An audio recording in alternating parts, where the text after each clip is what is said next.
I'm not really that much smaller than you, but I've got a lower chair. Maybe I should lean back. I should put a telephone book or something. Anyway. Okay. Well, it's not often I hate to be right, but we put out a video about the rumors that SK was being bought possibly by GreatStar, and that turned out to be correct. And that's what we predicted of the two. The GreatStar would be the... Yes. And that's true. Yeah, so we've heard that from... SK's publicly announced. Yeah, and they put it on their website today. So I thought maybe we could just talk about what that means for us and what our relationship with SK is going to be like going forward. There's some interesting commentary. I mean, just listening to or reading what guys had to say about it. It seems like there's a couple different reasons why people buy American-made products. Mm-hmm. And depending upon what group you're in, this kind of means something different to you. So there's like one group of people that all they care about is buying good quality tools, and that's it. And so it doesn't, where it's made only kind of matters in that country makes really good stuff. And then there's some people that are patriotic and they care about where things are made because they want to support the country they're from, right. The people around them. It's a very old kind of union mentality of like, don't put this sticker on an import, or like you want to put your money towards companies that are also paying workers well. Yeah, and also not having a diminishing manufacturing base is a sign of weakness in the country. Right, and so you want to support that as much. How did we win our wars? And going all the way back to the Civil War, it's because we had this strong manufacturing base. Right.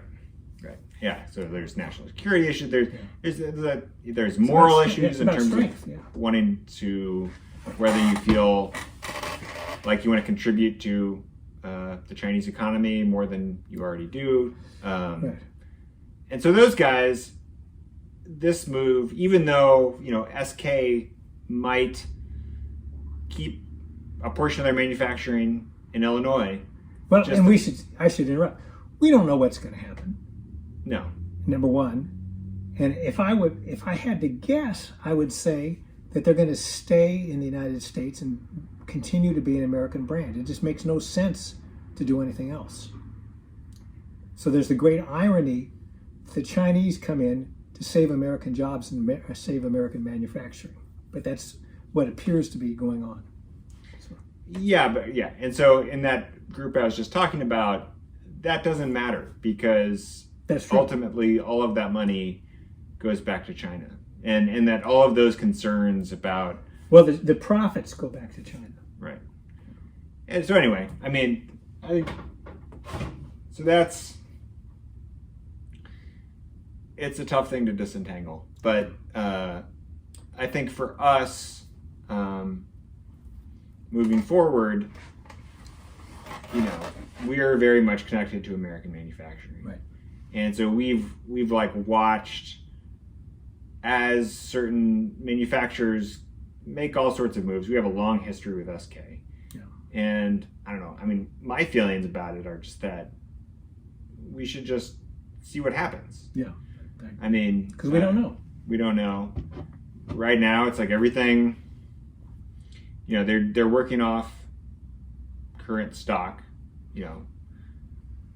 What is going to happen in the near future? I think that's actually pretty easy to predict. I think what we've seen is when companies get bought by other companies and there's this transitional phase, usually it's a mess. Right. And it's a mess for like 2 to 4 to 6 months, depending on how well it's handled. Yeah. Where, you're having possibly the entire staff reorganized, people not sure who their boss is, what their future is going to be with the company.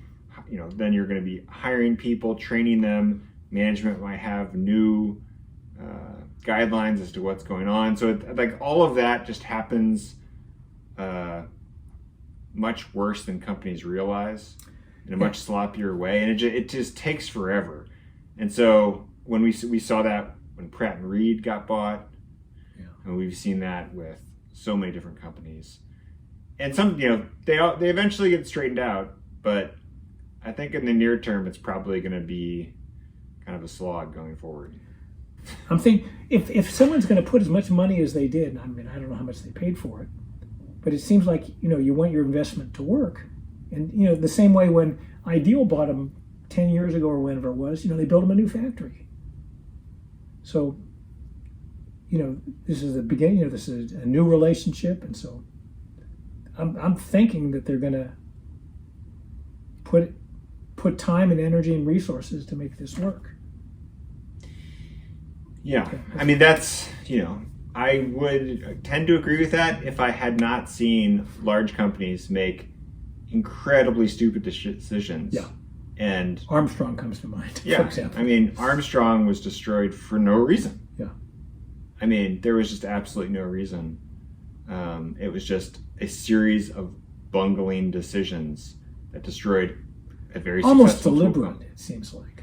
Yeah, so it's like part of me wants to say, yeah, like there should be no reason that you would buy a tool company like SK that's prides itself on American manufacturing just to send it overseas. But they could have absolutely no idea what they're doing. I mean, that's but they have a history. They've owned 3 or 4 or 5 other American companies, and so that's true. Yeah. Yeah, but look how many companies Apex owns. That's true. Anyway, so this is kind of the perils of mid-size manufacturing. I feel like there are all of the large guys out there, and the Apexes of the world, and what is it, Black and Decker now? I can't even. Stanley Black and Decker, Danaher, and all those people, right? But then there's like a much smaller tier of just mid-size. Klein, Wright, Channel Lock, yeah, companies like that. And I think it's kind of hard to be in the middle right now. Norseman. Yeah. But what we've seen is that while kind of the middle has been shrinking for some time, mm-hmm. there has been kind of an explosion of very small manufacturers. Oh, good segue. Guys that make just one thing or two things. Right. And they had an idea, the new technological innovations in terms of making things mm-hmm. has 3D printers and CNC machines, and like that's just made it easier for just the normal person to have an idea and be able to knock some stuff out in the garage. Right. And that's kind of seems like that is the bright star of American manufacturing going forward, which is like it's going to be this very large group of tiny companies. And we've had no trouble finding them or having them find us. Yeah.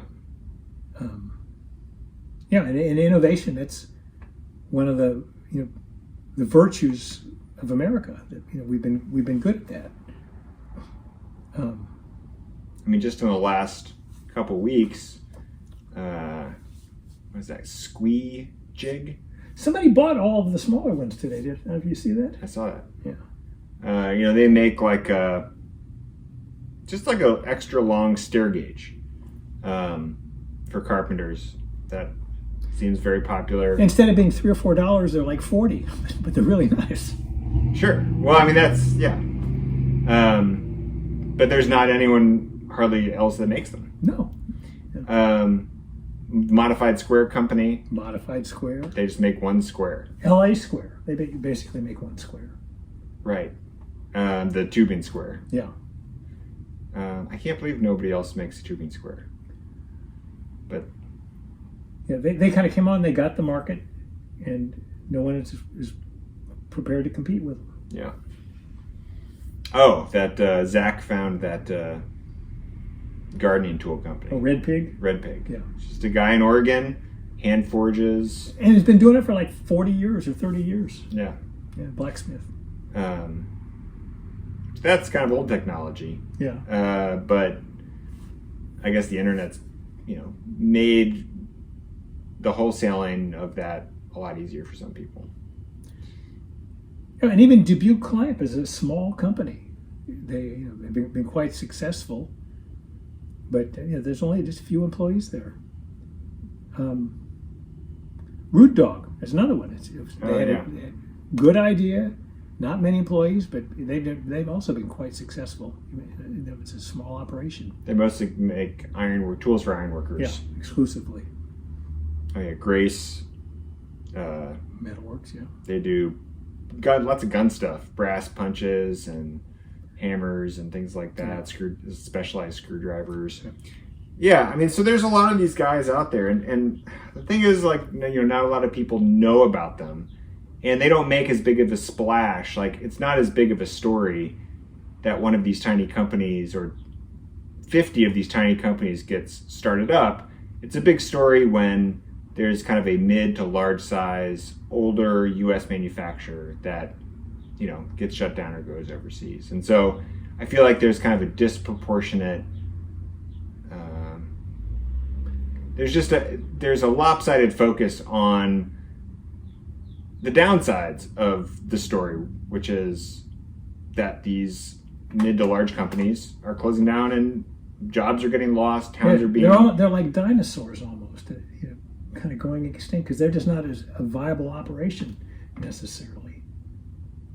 Well, yeah, I mean, there's got to be a good way to do it, and I think, like you were talking about, like, why has Wright been so successful, right? In all of this? Because Wright is a company that is in that kind of mid-tier range, and they just plug right along, and they just, they're so easy to deal with. It's a family-owned company. During this whole COVID thing, they've really been good about getting product even through the distribution crunch. And so, like, why do you think they've been? I mean, I don't know much about their business platform besides that I think they do a lot with government contracts, and they do much more in the industrial side. But why do you think they've been able to be so successful? They know who they are. They do what they do well, and they've. We started buying from Wright in the early '60s, as I recall, and they have consistently always been, a reliable, dependable company. You put the order in, they send you the merchandise. It's good quality stuff. And conversely, SK, we've been dealing with them, probably from the 40s, maybe even the 30s. But they've always been a not well-run company, always. And who can explain it? Yeah. SK's more popular than Wright. And their tools are just as good, if not better. And there's a lot more innovation that SK's come up with, and that may have been one of the reasons that they had as much trouble as they did delivering and getting product out.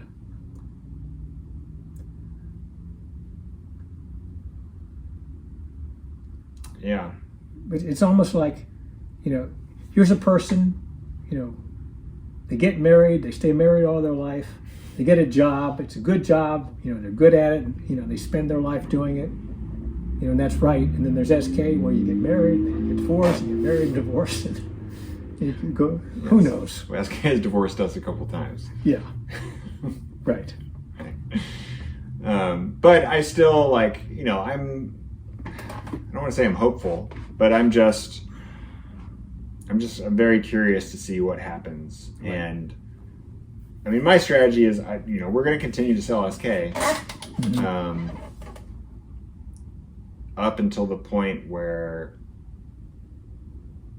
they either stuff starts coming in that's imported or the quality goes down, or they just can never send us product. Because the last time we cut SK off, it was because we had back orders for, we put in $3,000-$4,000 orders and we get two things. Right. You know, and it was like that every single Yeah. time, and then people just got fed up with it. Yeah, and that's what happened to us over the pandemic, where all of our, more than half of our back orders that was getting to be overwhelming were all SK because they just weren't delivering. Yeah. So anyway, I do hope that something good comes out of this. And it could. Yeah. I guess, what are they thinking over there at GreatStar about buying a company like this? And I have to believe that they're not idiots. I don't know. Right. I mean, it could be something.